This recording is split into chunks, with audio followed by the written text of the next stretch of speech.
Ah, you made it. I've got some tickets, and I managed to set something up with the Rokot. It'll have to wait until after the show, though. Happy to stay and watch? I doubt you've seen the Korolyevsky troupe on stage before. Pleasure. Here, this is the way in.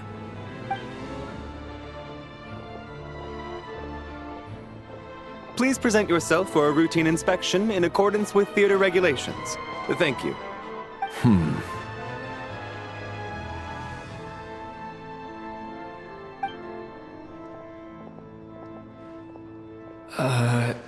Is that guy with the Fatui?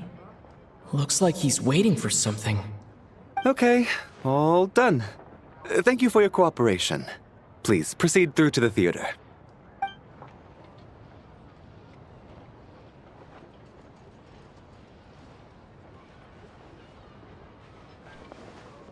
What's up? Everything okay? Snezhnaya's business and political leaders are always passing through here, so it makes sense that security's tight. Still, it's a little unusual to see the Fatui's Armory Palace guard here. You saw him, right? The guy right at the back. Strong, silent type. His name's Valeri.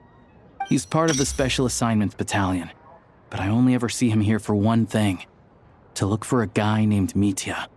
Supposedly a researcher, though he never seems to put much time in at the office. The theater is one of his favorite places to hang out when he's playing hooky from work. But that's not for us to worry about. Let's go. The show's about to start.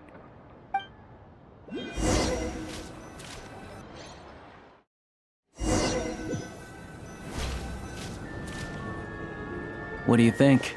Pretty impressive, huh?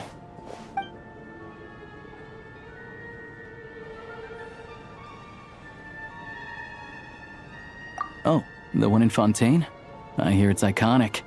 Never seen it for myself, though. Here we are, just in time. Sorry, coming through.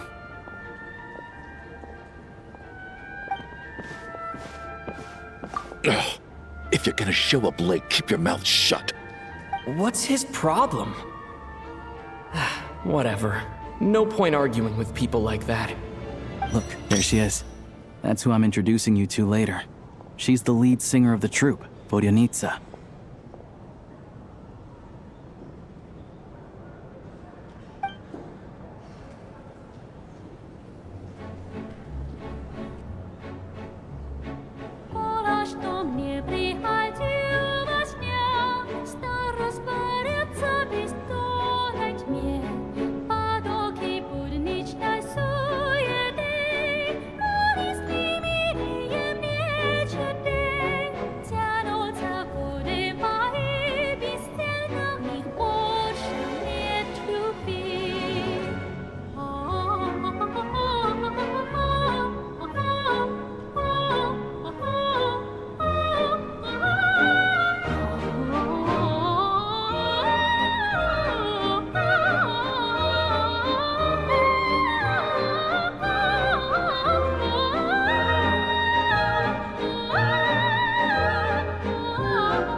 Hey there, excuse me.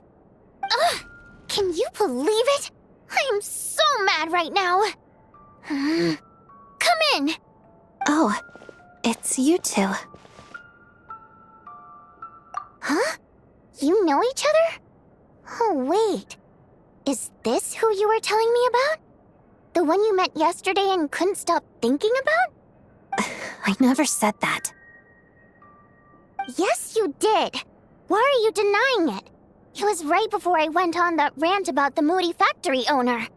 Oh, I remember it so clearly. Might I ask what brings you two here? Oh, I just brought him here to see the show. And when it finished, he was full of praise for Vodyanitsa's performance. So I thought I'd try my luck, see if we could get the chance to chat for a bit. Maybe get an autograph? You work here. You of all people ought to know that's against the rules. It's not what the green room is there for. Oh, what's the big deal? Come on, don't be shy. I can give you an autograph. You can take a picture too if you want. Do as you please. I finished all my shows for the day. I'll leave you to chat.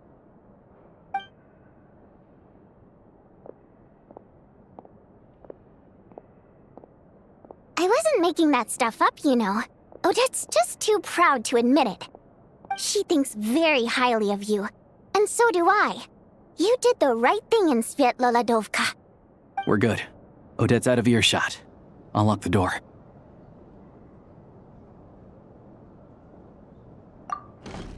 Confidentiality, of course. The Rokot is very strict on that. Whoa, Alosha! Not out loud! Not with an outsider here! Relax, I've taken care of it. Look at this. The President's reply sent this morning. Wait, so he's been approved to join? You told me last night that you wanted to get intel from the Rokot. Unfortunately, Rokot intel is only available to members. But ever since you set foot in Snezhnaya, we've been working together. I've seen the way you work, your character, and your motives. Everything about you is perfectly in alignment with what we're trying to achieve in the Rokot. So I figured I might as well cut to the chase. I wrote a letter to the President explaining your situation, including just the right amount of detail. His approval came very quickly. Of course, it's still your decision whether you want to join or not. We'll respect your choice. Well, assuming Odette was telling the truth and she didn't misjudge you, I guess we don't need to worry about you blowing our cover. Still, you gave me a real fright. I didn't know that's why you came looking for me. So, that stuff you said about admiring my performance, was that just because Odette was here? Did you actually mean it? Now you're talking. That's what I like to hear. Anyway, let me give you a quick rundown of how things work. Like I said, the Rokot is a covert organization, and we hide our identities. Members typically don't meet in person or even know each other's identities. This helps us maintain a high level of independence and secrecy. Because of this, members are basically free to decide their methods without constraints, so long as the outcome of any activity doesn't violate the organization's principles. After all, we don't have any ostensible contact with each other. This way, if anything goes wrong, no one else will be implicated. Beyond the freedom to choose how you operate, it's also your choice whether to act at all. We have plenty of members who have yet to take any action. In short, joining the Rokot in and of itself won't place any restrictions on your activity in Snezhnaya. There's a code of conduct you can read if it interests you. But basically, as long as you don't plan on using your anonymity to go around doing evil, you'll be fine. I tried reading it 5 or 6 times. Never made it all the way through. Even the most lackluster script makes for more interesting reading.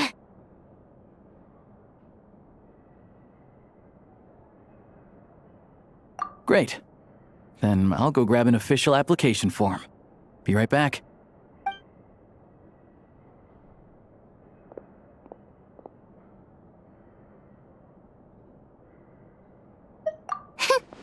Well, Alosha has this pet dog, you see. His name's Tagarin, and this one time, Alosha brought him backstage. Tagarin took quite a liking to me, so I played with him for a little bit and fed him some treats. Then, the Rokot was out on a mission one day, and even though we were all in disguise, Tagarin recognized me right away. Just a coincidence, really. We didn't report it to the higher-ups, though, to avoid dealing with the fallout. Like my job at the theater, for instance. I really needed to make ends meet. By the way, what were you complaining about just before we came in? Did everything go okay with Chuganov? Everything did not go okay. That's why I was so mad. I tried to make some small talk with him before I went on stage to fish for intel about the Iskra manufacturing plant. But he wouldn't take the bait. No matter what I said, he kept dodging the question. And then he started complaining. He said he didn't appreciate his second-rate seat in the stalls because he usually gets a private box. I mean, what did he expect? Everyone knows that if you want a box seat, you buy a ticket well in advance.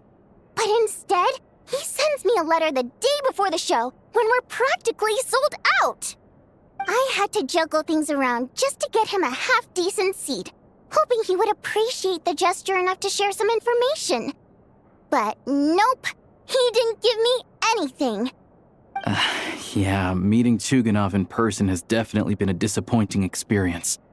Oh, you probably don't know who we're talking about, do you? Chuganov was that older guy you were sitting next to today. I'm sure he didn't make a great first impression on you either. To the citizenry, he's a family man and a kind boss. But our interactions with him tell a very different story. It's one thing to ask for a favor, but he acts like it's his right. He always expects special treatment. Take the ticket situation, for instance. I've actually gotten him a private box in the past.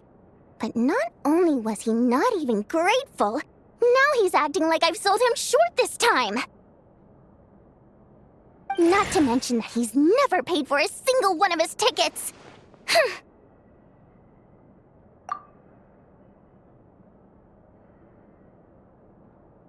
And another thing, if he's such a big family man, why doesn't he bring his wife and daughter to see the show once in a while?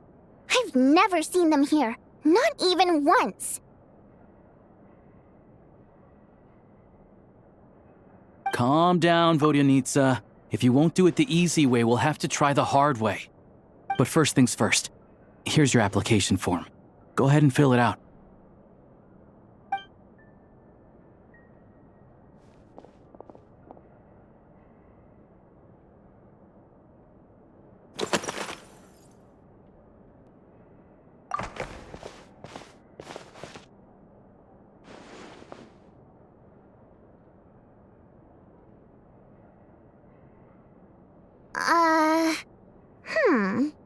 Looks like I'll need to make a few little tweaks here and there. But other than that, you're good to go. We'll hold on to this for you. All right. Now that we're officially Rokot comrades, I can tell you. Chuganov is the target of our current operation. Recently, we've done some recon work at the Iskra manufacturing plant, which pretty much confirmed that their energy consumption is way beyond the legal limit. All we need now is some direct evidence to present to the Vetcha, so we can demand that they shut the plant down. That way, the Kresny Crystal can be allocated to where it's needed most. I was hoping he might let slip during one of our chats, but he's too tight-lipped. We'll have to find another way. I'm meeting another regular theater goer tonight, Mitya.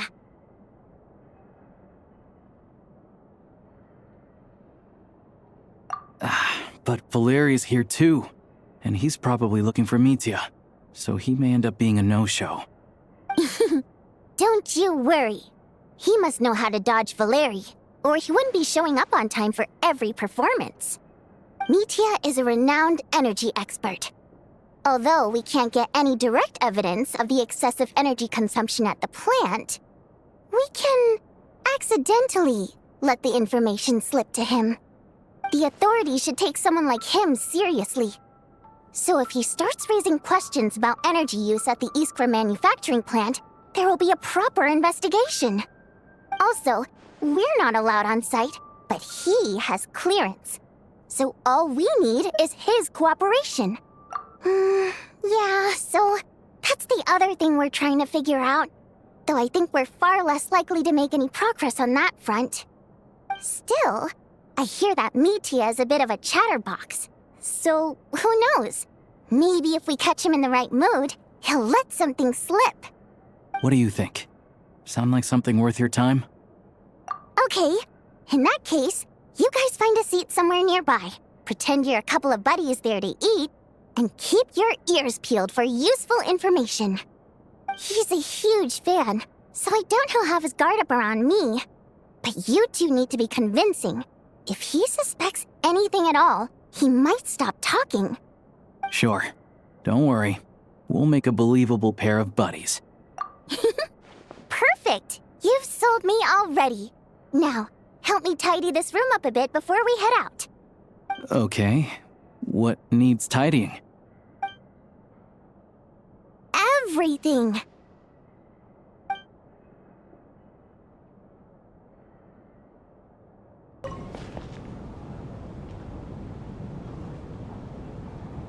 I don't think it's ever been this lively backstage before. I didn't know you were coming today. Hey, have you seen Chuganov? I heard he was coming today. Have you spoken to him at all? I'm with you. This could be just the chance we need. Yeah, I gotta figure out a way to coax some more intel out of him. I wanna know why he suddenly changed his stance on Project Stuja. What exactly happened before the most recent Vetcha vote? For the Rokad, or just out of personal interest? Shh! There are other people around. Don't say the R word. You're right, that was my bad. It was a knee-jerk reaction. I didn't think it through. Luckily, no one suspected my identity. Oh, phew. It's just you. I thought someone was eavesdropping. Since Vodyanitsa and I were on the same page earlier, I think I should share my thoughts with the Rokot members first.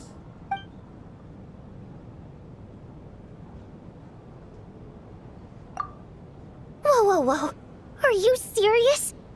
I don't know if this counts as gossip, but it's definitely on track to be the juiciest this whole year. Odette? Really? Odette?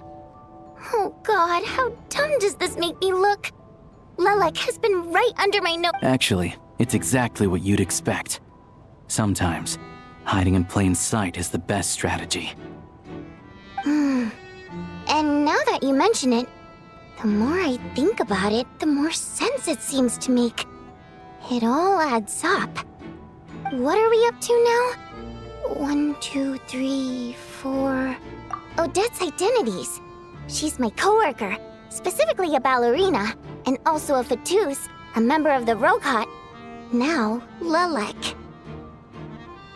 It must be so exhausting. I just want to give her a hug.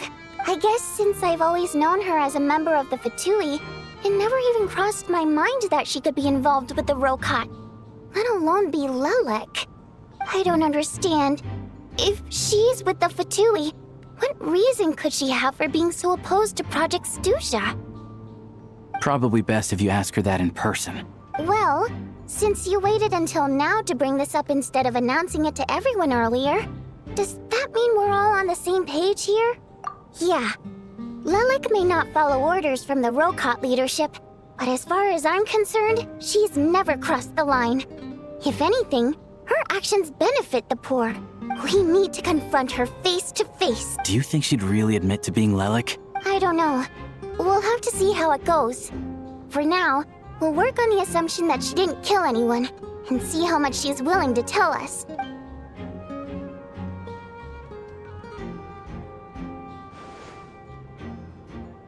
Now's her chance.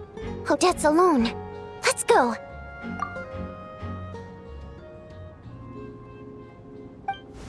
Hey, Odette. What is it, you guys? Shh. Keep your voice down. We need to talk. So, you're Lelek, aren't you? Alright, fine. You don't have to say anything or explain yourself. Just hear me out first. None of us believes you'd kill innocent people. Whoever murdered those 2 people last night, it wasn't you. The Traveler was the first to figure out your identity, but he kept quiet during the discussion just now. Still, it's clear where the group consensus is heading. Everyone believes Lelek is the culprit. If your identity is exposed, you'll be in a really bad spot. We're your colleagues, and we know what kind of person you are. I don't want anything bad to happen to you. So, can you clue us in? Tell us everything. The more we know, the more easily we'll... Alright. Yes, I'm Lelek. And no, I'm not the murderer. And thanks, but I don't need you to cover for me. Actually, I'm planning to reveal my identity. Huh? You're gonna reveal that you're Lelek? Here? That's right. I'll admit I was surprised at first when Shuganov guessed that I was here. It was just a lucky guess, but it caught me off guard. But after taking some time to assess the situation and confirm where everyone stands, I don't believe I have anything to worry about. Are you sure you don't need a second opinion? Given the circumstances. Mr. Valeri! What? Shouldn't you be facing my way if you're guarding me? At the moment, it looks more like you're my bodyguards. If the true culprit is indeed still at large, as you have claimed, we must keep our guard up against them also. Don't worry, Tonya. We'll get through this. Once the snow stops, the officials will step in. The investigation will get easier, and then we'll be safe. But once the snow stops, won't everyone just leave? You're gonna miss us, huh? Well, some of us work at the theaters, so we'll still be here. I'll even give you a special backstage pass. Really, Miss Vodyanitsa? That's awesome! You've made a fan for life. Aw, you're so cute, Tonya. All right, let's swear to it. I promise. Promise. Don't indulge her, Tonya. You don't have to swear an oath over things like that. You really do get carried away sometimes, don't you, Miss Vodyanitsa? Hey, mind your own business.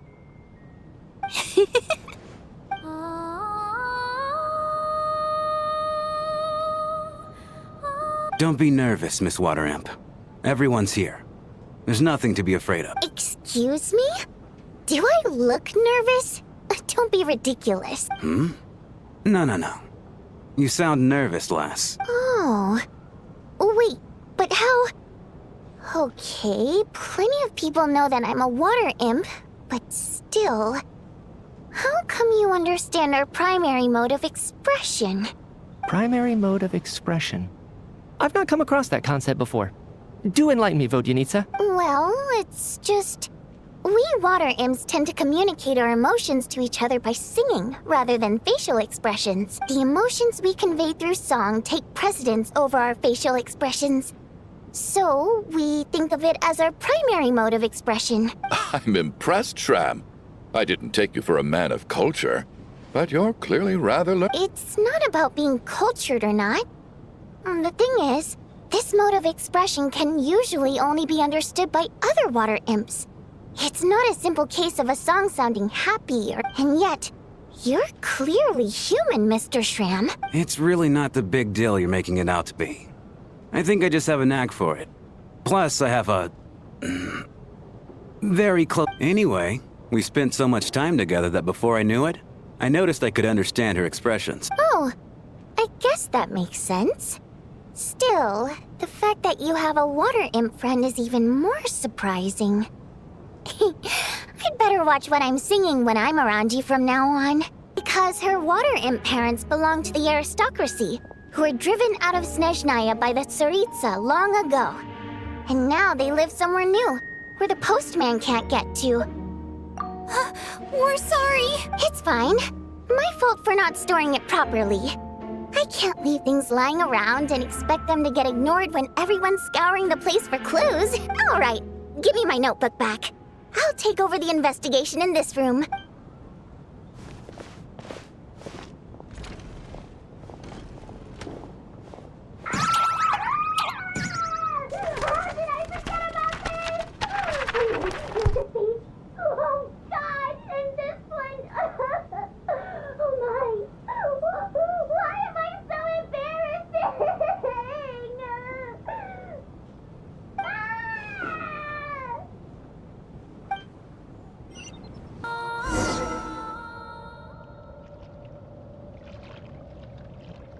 A huge shell. Strange. Did that song just now come from inside? Could it be a fae? Hold on. Speaking of singing fae, could it be Vodyanitsa? Hello? Anyone here?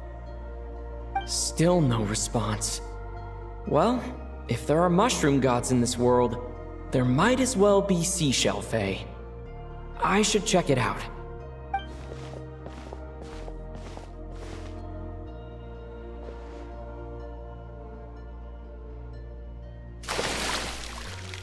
traveler. Don't sound so surprised. Who else were you expecting? A lost little Snegoroshka? A Vila who took a wrong turn?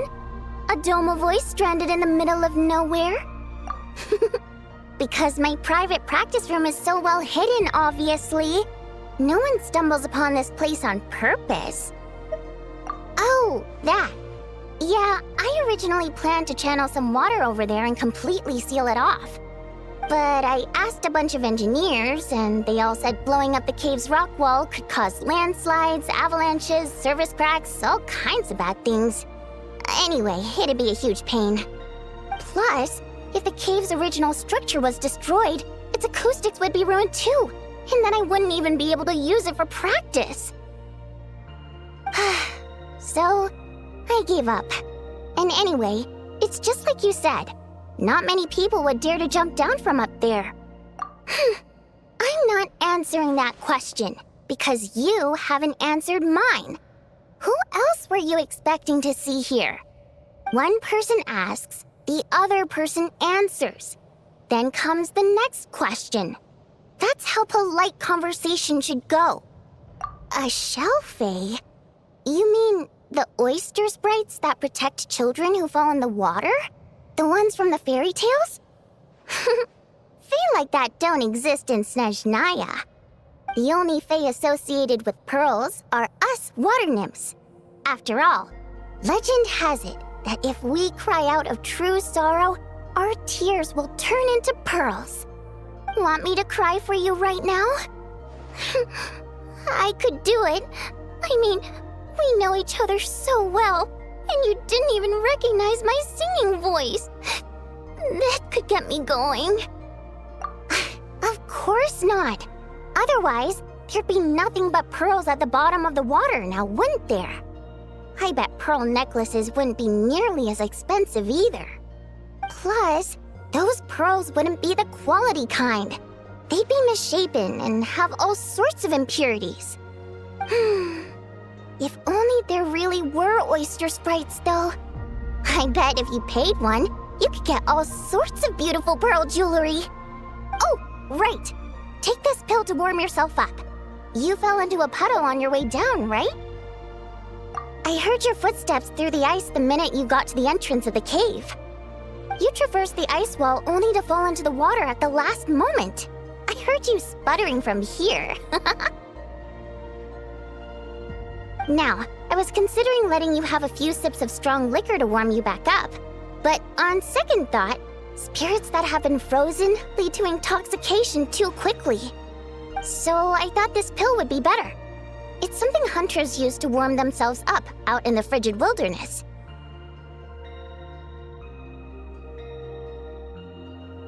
Good. Now we can get back to your question. You wanted to know why I practice in a place like this, right? Well, the answer's simple. Practicing in the city would disturb people. I used to practice in the theater, doing vocal warm-ups, singing a cappella, stuff like that. Letting some fresh air in always puts me in a better mood, so I would usually practice with the window open.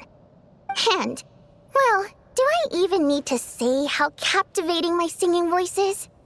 Every time I practiced, a huge crowd of listeners would gather down below. And they wouldn't leave until I was done. Honestly, the people were packed as tight as sardines down there. But it's not like I could do anything to help it. That said, there's another reason I don't really practice in the theater anymore. I don't exactly recall when, but one day, this young girl showed up in the crowd of people who had come to listen to me. She turned out to be quite smart. She studied my habits to the point where, at all times, she knew when and where I was going to practice. And sure enough, she'd always be there. People would even pay her to show them where I'd be so they could be sure to grab a spot. She made quite the sum that way. Now and then, she'd even send me a basket of flowers with a thick handwritten letter tucked inside. The letters weren't anything special, Mostly the same flattery I've heard 10,000 times. And they read a tad awkwardly, too. But at least they were sincere. So, I'd often send her a ticket to my latest show in return. I thought it'd make her happy. I like people who chase after what they love with all their might, but still have some smarts to show for it. I think people like that are fun and cute. I would have loved for our fun to continue. She changed. She no longer came to my practice sessions because she liked to hear me sing. She just wanted to make Mora. Lots and lots of it. Enough that she could put all the relentless celebrity chasing behind her. That much I wouldn't have minded, but... Then I discovered at some point, she started selling every single ticket I sent her for several times the price. I suppose she didn't like my music anymore. The innocent version of her who was just there for the love of my voice was no more. In human terms, she grew up. I no longer found her cute, fun, or interesting. And I certainly didn't want to play with her anymore, so I moved to a different practice location. I won't meet anyone interesting here, of course. But at least I can practice my singing in peace. Although, you braved the journey here now, didn't you? Freezing puddle and all. Don't even go there. It's been giving me such a headache. If the acoustics in this echo chamber were still in good shape, my voice wouldn't have come out nearly so... Precisely. Thanks, Traveler. The problem isn't the main cave structure, but the echo pillars made of prime ice. Perhaps I was practicing too hard, or my pitch was too high. But while I was practicing a few days ago, some of the pillars suddenly cracked. Honestly, all I need are a few simple prime ice pillars to replace the damaged ones, and this chamber will be pretty much back in working order. But alas, I'm terrible at making things like that. Hinting? Goodness, no. I'm shamelessly asking for your help, of course. No, it's like I said. All I heard were footsteps at the entrance. It's not like I lured you here or something. I swear. Anyway, since I have you here, there's no time to waste. Let me tell you which pillars to swap. Actually, just telling won't do. I have a better method. Shh.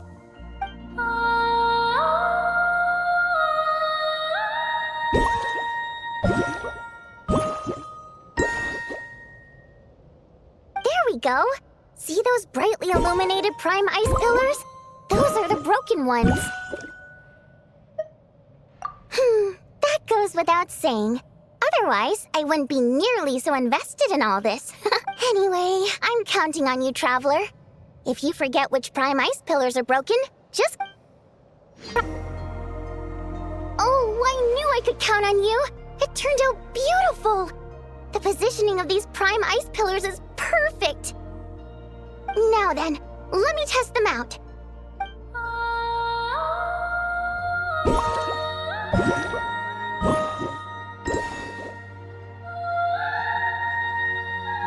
That's right. Looks like I can practice in peace for now.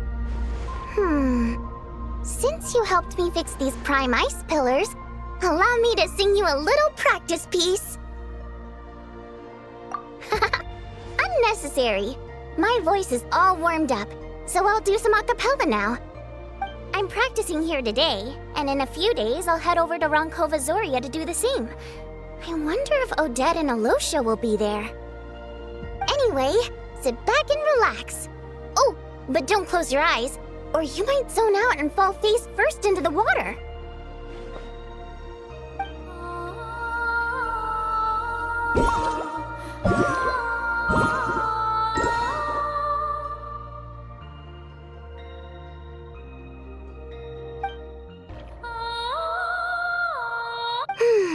These ice pillars are working great. What should I practice next? Oh, Traveler, you're just in time. Come on, give these ice pillars a try. Nope. Here, take this. It can make the ice pillars ring. Go on. I'd quite like to hear what song you'll play. What do you think?